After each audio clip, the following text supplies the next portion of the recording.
Again, it's part 2 ng ating lessons today about sa Figma tools. So, last time we talk about lahat ng nasa left corner ng icons na to.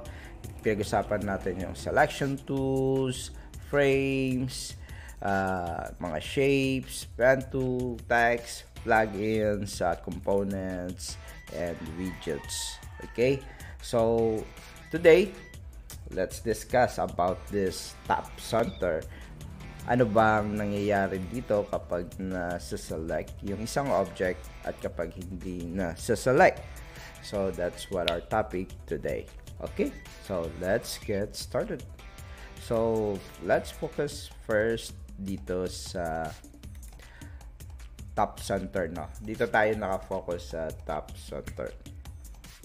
Ano ba ang nangyayari kapag nakaselect tayo ng object? Ayan, lumalabas. Pero pag wala, okay, ito yung lumalabas, no? Pag pumunta kayo sa canvas, pag click nyo yung canvas, walang lalabas dito, no? So, kumbaga, lalabas lang dito kung ano yung project, no? Project name, tsaka yung file name. Pero, mayroon ditong drop down. Makikita nyo dito yung versions ng history nyo. Ayan. Tapos, export, rate branch, duplicate, rename. So, kumbaga, yung pinaka-settings ng file nyo. Okay, lipat tayo sa editing image. Okay, kapag naka-edit image tayo, pag sinelect natin yung isang image, ayan, may 4 na lumalabas dito. No? Ano ba to? So, edit mode, components, tsaka masking, tsaka kapag magka-crop kayo ng image. Okay, edit mode, lalabas yung parang settings ng vector. So, pwede nyo na siya maayos kung anong gusto nyo yung shape para sa kanya. So, yan yung edit mode pagdating sa image. Okay, so done natin yan. Then, components, ano ba tong components na to? So, tabi muna natin. Sigawa tayo ng example.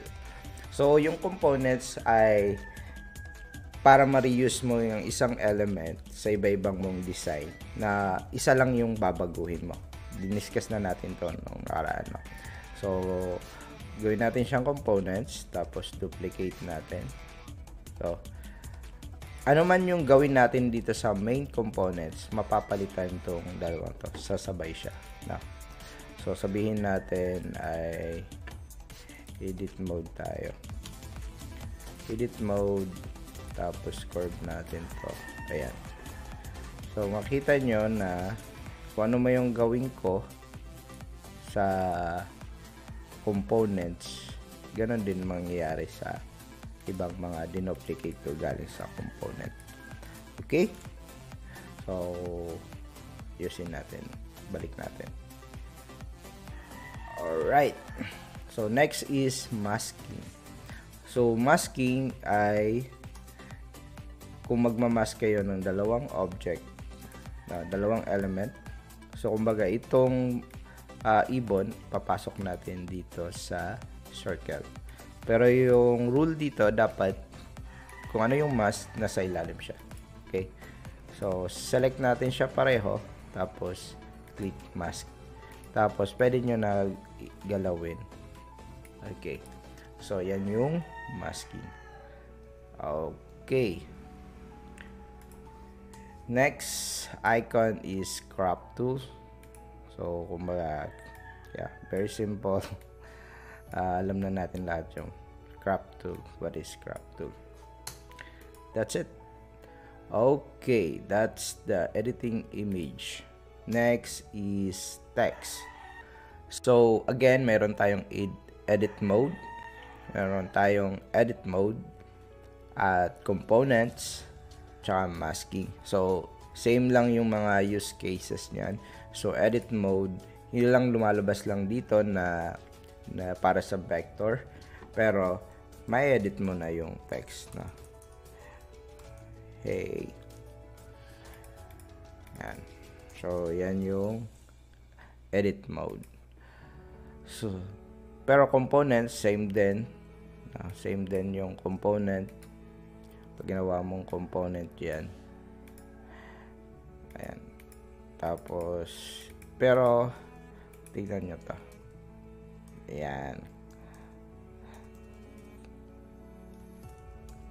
Ayan yung component. Tapos, pag pinalitan mo ng color yan, yan, papalitan din yung, kasi component niya. Next is, masking. Same lang din sa masking. So, kailangan natin ng another element like shape. Lagyan natin ito ng magandang color. So, kailangan ang rule ay kung gusto mo ang masking ay yung circle, dapat nasa ilalim siya. So, then select mo pareho, then masking. Pero mawawala yung color ng circle. Okay, so isang way dyan, gagawa ka na lang ng dalawang circle. Dalawang circle. Tapos, i-mask mo muna. Tapos, itong text na to, pasok mo sa taas. Yep. That's another way para mag-mask na may color yung circle. Okay. That's it. So, balik natin sa dati. Okay. Link. So, kung may URL kayo, URL, tapos, o kung ano mang website, like, just.io. That's my website. So, kailangan ko i-link. So, madalas to gamitin kung mag-export kayo as PDF. So, pwede nyo lagyan ng link dito. Just.io. So, nakalink na yan. Okay? So, that's it. That's the text. So, next up is editing shapes. So, editing shapes, tignan natin, ano bang mayroon dito. So, pag shapes, tatlo. So, edit object, ayan, same pa rin. Na-edit nyo yung shape. Ayan, magagawa kayo ng logo or icons. Components, so hindi na natin ulitin, parehas lang din. Masking, same pa rin. So, masking, select, then mask. Okay. Alright, so yan yung shapes, tatlo lang. Edit object, components, saka masking. Next is creating components. So, kanina, diniscuss na natin yung components. Pero dito, ang papakita ko sa inyo ay multiple components. Halimbawa, to, pare silang object. Select natin pareho. Tapos, dito, mayroon tayong create component, create multiple components, component set. So, multiple components, pakita natin, ay dito sa layer, tignan nyo. Pareha sila component na. Kumbaga, shortcut lang na lahat na mag-create ng component. Instead na isa-isa gagawin mo siyang component. Okay. Next is set. Ano ba yung pagkakaiba ng set components? Create component sets. So, kung papansinin nyo dito sa layer, no? So, isang component lang. Pero, pareha sila meron dito sa loob. Okay.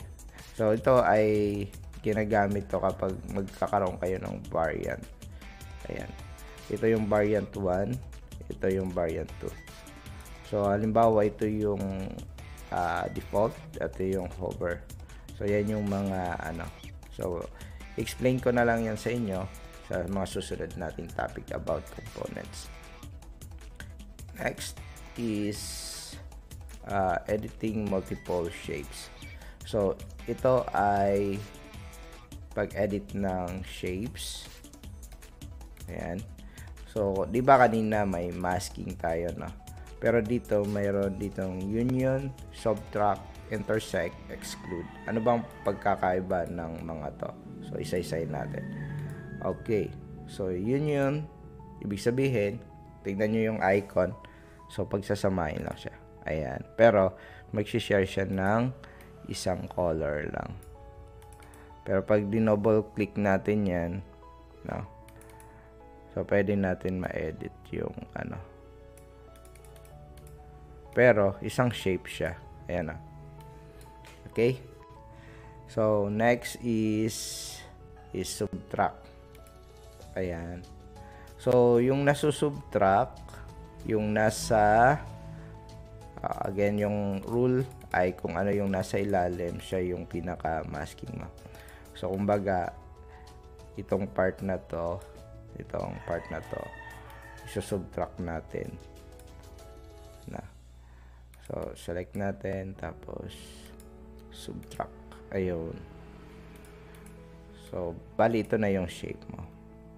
No, pero sa ilalim, pwede mo pa rin ma-edit itong ano.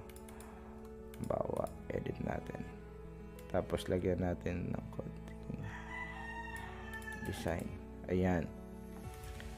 So, ayan na yung ano mo, logo.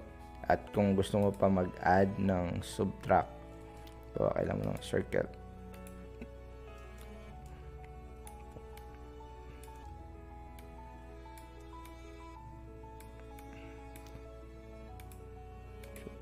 Ayan.